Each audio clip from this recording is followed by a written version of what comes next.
আজকের এই গল্পটা শুধু একটা গল্প নয়, এটা এমন একটা বাস্তবতা যেটা হয়তো আমাদের চোখের সামনে প্রতিদিন ঘটে, কিন্তু আমরা অনেকেই তা দেখি না। আজকের এই গল্পটা শুনলে হয়তো আপনার বুকটা কেঁপে উঠবে, হয়তো আপনার চোখের কোণে অজান্তেই পানি চলে আসবে, আর হয়তো আপনি নতুন করে বুঝতে পারবেন পৃথিবীতে কত মানুষ আছে যারা নিঃশব্দে কষ্ট সহ্য করে। কেউ দেখে না, কেউ জানে না, শুধু আল্লাহ জানেন। রমজানের এক বিকেল, আকাশটা লাল হয়ে এসেছে, সূর্যটা ধীরে ধীরে দিগন্তের দিকে ঢলে পড়েছে, মৃদু বাতাস বইছে, পাখিরা তাদের বাসায় ফিরছে, মসজিদের মাইকে ভেসে আসছে কোরআন তেলাওয়াতের মধুর শব্দ। সেই শব্দ যেন মানুষের হৃদয়কে শান্ত করে দিচ্ছে। পাড়া জুড়ে ইফতারের প্রস্তুতি শুরু হয়ে গেছে। কোথাও ফল কাটা হচ্ছে, কোথাও খেজুর সাজানো হচ্ছে, কোথাও রান্নাঘর থেকে ভেসে আসছে গরম খাবারের গন্ধ। মানুষ ব্যস্ত ইফতার সাজাতে, কিন্তু সেই একই পাড়ার এক কোণে আছে একটা ছোট ভাঙা টিনের ঘর।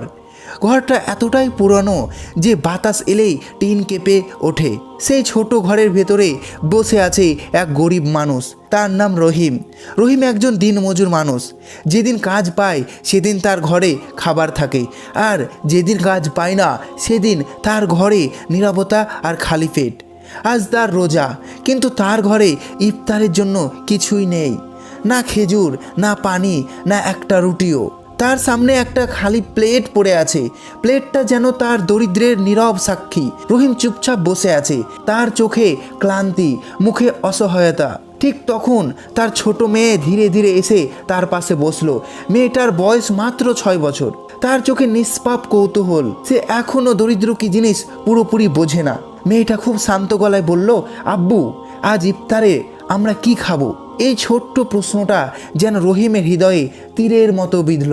সে মেয়ের দিকে তাকালো, কিন্তু কিছু বলতে পারল না, কারণ সে জানে আজ ঘরে সত্যিই কিছু নেই। সারাদিন সে কাজ খুঁজছে, একটা দোকান আরেকটা দোকান, একটা নির্মাণ স্থল আরেকটা বাজার। সে সবাইকে বলেছে, ভাই আজ একটু কাজ দিন, কিন্তু কেউ তাকে কাজ দেয়নি।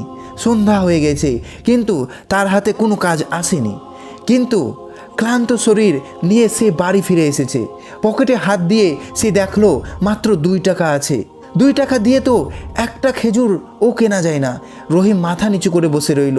তার বুকের ভিতরটা ভারী হয়ে গেল, তার চোখে পানি জমে উঠল।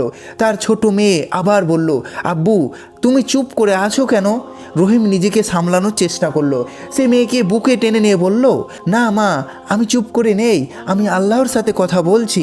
বাইরে তখন বাতাস বইছে, পাড়া জুড়ে মানুষের ইফতারের প্রস্তুতি ব্যস্ত। কোথাও হাসির শব্দ, কোথাও বাচ্চাদের আনন্দ।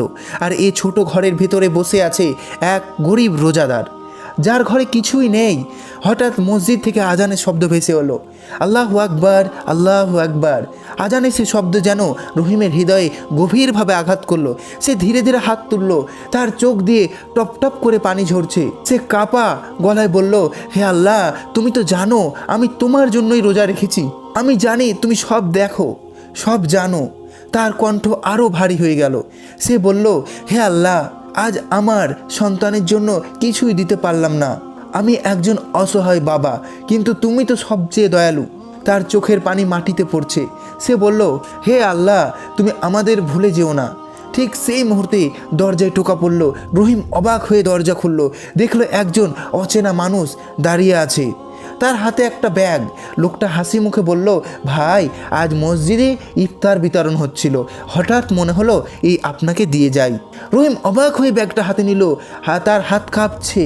সে ধীরে ধীরে ব্যাগটা খুলল। ভিতরে তাকিয়ে সে অবাক হয়ে গেল। খেজুর, রুটি, ফল, পানি আর অনেক খাবার। রহিম আর নিজেকে সামলাতে পারল না। সে কাঁদতে কাঁদতে আকাশের দিকে তাকিয়ে বলল, হে আল্লাহ, তুমি সত্যি আমাদের ভুলে যাও না। তার ছোট্ট মেয়ে আনন্দে লাফিয়ে উঠল। সে খুশিতে বলল, আব্বু, আল্লাহ আমাদের দোয়া শুনেছে। সেদিন রহিম বুঝেছিল একটা বড় সত্য, যে মানুষ আল্লাহর জন্য ধৈর্য ধরে, যে মানুষ আল্লাহর উপর ভরসা করে, আল্লাহ তাকে কখনো একা রেখে দেন না। বন্ধুরা, এই পৃথিবীতে হাজার হাজার রহিম আছে যারা রোজা রাখে, কিন্তু ইফতারের জন্য কিছুই পায় না। তাই যদি পারেন একজন গরিব মানুষকে ইফতার করান, হয়তো আপনার সেই ছোট্ট কাজটাই কোনো মানুষের চোখের পানি মুছে দিতে পারে। আর হয়তো সেই কাজটাই আল্লাহর কাছে আপনার জান্নাতের কারণ হয়ে যাবে। মনে রাখবেন, এই পৃথিবীতে আমরা কেউ চিরদিন থাকবো না, কিন্তু মানুষের চোখের পানি মুছে দেওয়ার সওয়াব সেটা কিয়ামতের দিনও আপনার সাথে থাকবে। তাই আজ থেকেই চেষ্টা করুন কারো মুখে হাসি ফোটাতে, কারো কষ্ট একটু কমাতে। কারণ আল্লাহ এমন মানুষকে সবচেয়ে বেশি ভালোবাসেন যে মানুষের উপকার করে। প্রিয় ভাই ও বোনেরা, আমাদের এই ইসলামিক ভিডিওগুলি যদি তোমাদের ভালো লাগে অবশ্যই ভিডিওটি লাইক করবে এবং চ্যানেলে নতুন হয়ে থাকলে অবশ্যই চ্যানেলটিকে সাবস্ক্রাইব করবে এবং অল নোটিফিকেশানটা অন করে দেবেন। আসসালামু আলাইকুম ওয়া রাহমাতুল্লাহি ওয়া বারাকাতুহু।